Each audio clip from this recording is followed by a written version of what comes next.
जय हिंद दोस्तों, मैं हूं अरुण तिवारी। आज मैं आपको थ्री फेस लोको के मॉडिफिकेशन के बारे में बताऊंगा कि थ्री फेस लोको में क्या क्या मॉडिफिकेशन किए गए हैं। तो साथियों, थ्री फेस लोको जब हमारा आया था तब से हमने काफी मॉडिफिकेशन कर दिए गए हैं, जिसमें सबसे पहला किया गया है होटल लोड के लिए।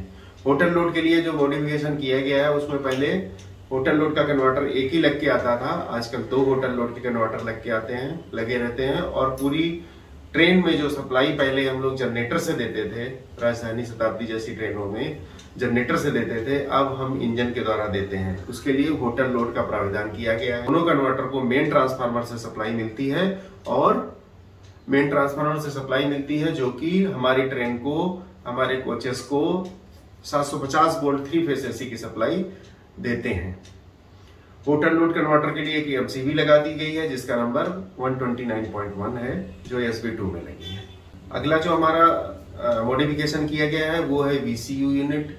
VCU रीसेट पुश बटन एक लगाया गया है प्रत्येक थ्री फेस लोको में, क्योंकि हमारा सी ऑफ करके ऑन करने के लिए हमें गाड़ी पहले खड़ी करनी पड़ती थी।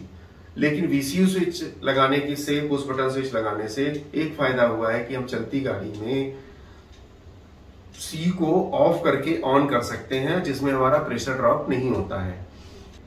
प्रत्येक लोको के SB1 पैनल में या D पैनल पे भी कुछ लोको में लगाए गए हैं VCU पुश बटन स्विच हैं, जिनकी सहायता से हम सी को ऑफ करके ऑन करते हैं। ये एक मॉडिफिकेशन किया गया है। इसको VCU को ऑपरेट करने के लिए हम VCB ओपन करेंगे, पेंटो लोअर करेंगे, हमारा नोट 504 आ जाएगा। फिर VCU पुश बटन को 3 से 4 सेकंड के लिए प्रेस करेंगे, हमारा डिस्प्ले रीबूट होना शुरू हो जाएगा और जब रीबूट हो जाएगा 504 नोट फिर से आ जाएगा तो पेंटो उठाएंगे, VCB क्लोज करेंगे और गाड़ी काम करेंगे। दोस्तों, अगला जो हमारा मॉडिफिकेशन किया गया वो ट्रैक्शन कन्वर्टर को लेके है।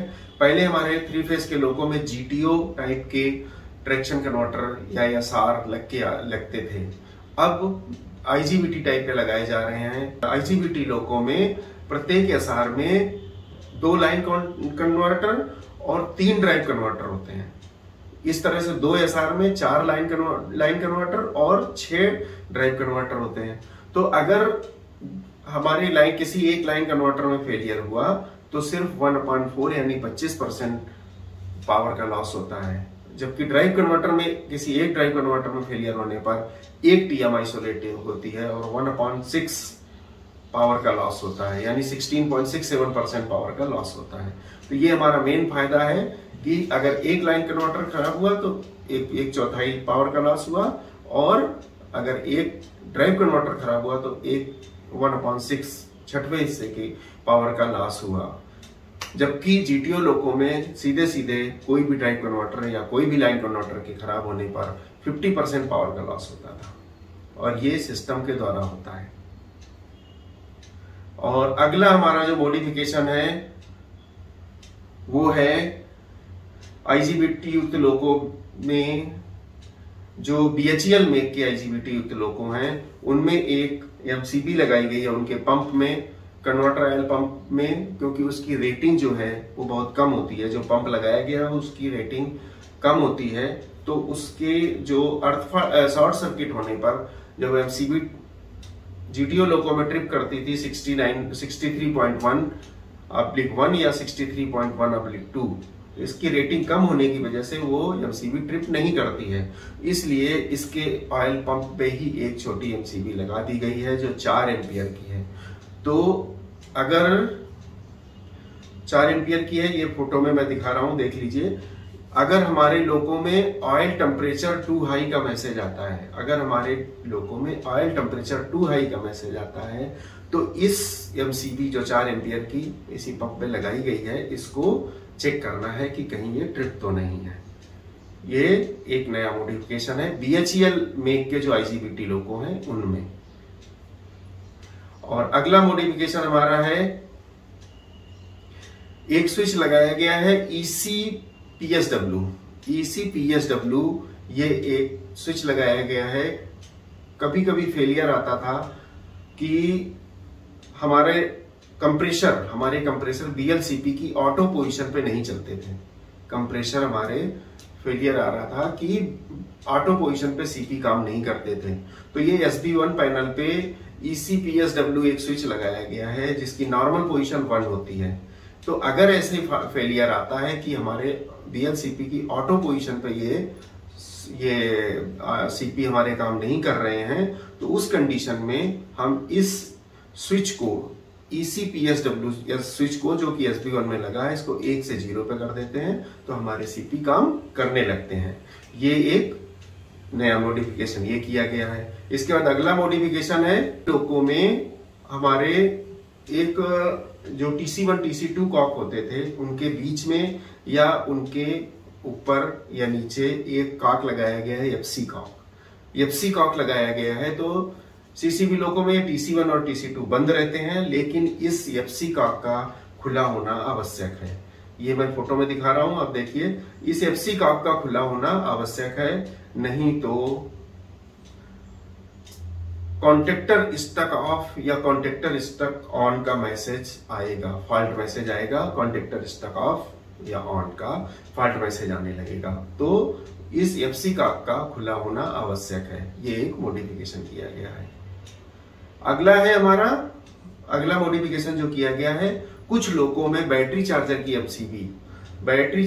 MCB जो पहले कहां लगती थी हमारी, कौन सी MCB थी? MCB 100।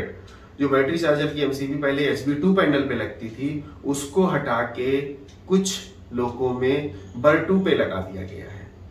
चार्जर की MCB 100 को SB2 से हटा के BUR2 पे लगा दिया गया है। तो कभी अगर MCB 100 चेक करने की नौबत आती है किसी फॉल्ट में, तो BUR2 पे भी अगर वो SB2 पैनल पे नहीं मिलती है तो उसको BUR2 पे जाके देख लेना है। कुछ लोगों में एक और मॉडिफिकेशन किया गया है कि जो RS का ड्रेन कॉक सामने लगा होता था हमारे, वो सामने न लग के उसको अब पैनल के पीछे की तरफ लगा दिया गया है। तो RS ड्रेन कॉक को अगर चेक करने की नौबत आती है किसी फॉल्ट में, तो आप उस RS ड्रेन कॉक को पैनल के पीछे देखें। अगला जो मॉडिफिकेशन किया गया है वो है सीपी के जो अनलोडर वाल्व थे उन पे एक कॉक लगा दिया गया है। उनका एक कॉक लगा दिया गया है कि अगर सीपी के बंद होने पे भी अनलोडर वाल्व बंद नहीं हो रहे हैं, कंटिन्यू ब्लो कर रहे हैं, यानी सीपी के बंद होने के बाद MR प्रेशर ड्रेन हो रहा है, MR प्रेशर ड्रॉप हो रहा है, तो ये अनलोडर वाल्व के कॉक को बंद कर देना है। इनको बैटरी बॉक्स नंबर 2 के ऊपर लगाया गया है। तो अगर MR प्रेशर मेंटेन नहीं हो पा रहा है तो इन कॉक को बंद करके चेक करना है, देखना है, सफलता मिल जाएगी। अगला जो हमारा मॉडिफिकेशन किया गया है वो है कैप रिडंडेंसी फीचर का। कैप रिडंडेंसी फीचर में पहले हमारे जो कैप के प्रोसेसर थे SBB1, SBB2, STB1 और STB2, इनमें इनके आइसोलेट हो जाने पर, ये किसी के आइसोलेट हो जाने पर हमारी पूरी कैप आइसोलेट हो जाती थी। हम उस कैप से काम नहीं कर पाते थे, तो हमें क्या करना पड़ता था, पीछे वाली कैप से जाके काम करना पड़ता था। तो पीछे वाली कैप से वर्किंग करते समय हमारी स्पीड 40 kmph हो जाती थी, तो गाड़ी की स्पीड मेंटेन नहीं होती थी और टाइम का लॉस बहुत ज्यादा होता था।